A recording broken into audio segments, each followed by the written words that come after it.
حبة زبدة سايحين ومية وبيضة واحدة وخميرة الباقي بتاع الدونت.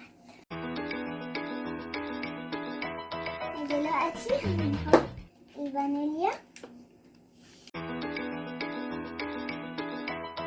ونحط الزبدة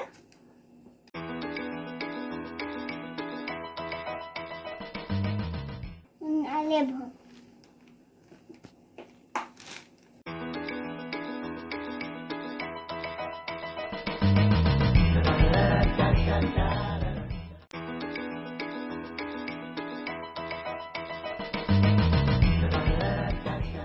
بعد كده هنقلبهم بإيدينا.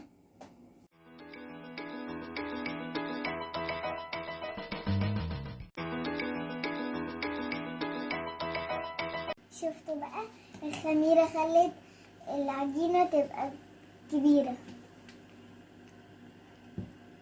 هنعمل ايه بقى دلوقتي؟ دلوقتي احنا هنفردها ونشكلها.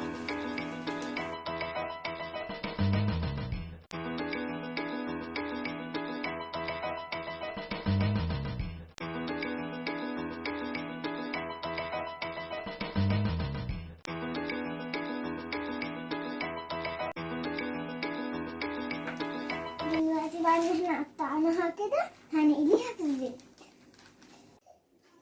دي الدونتس بعد ما خلصت وبالشوكولاتة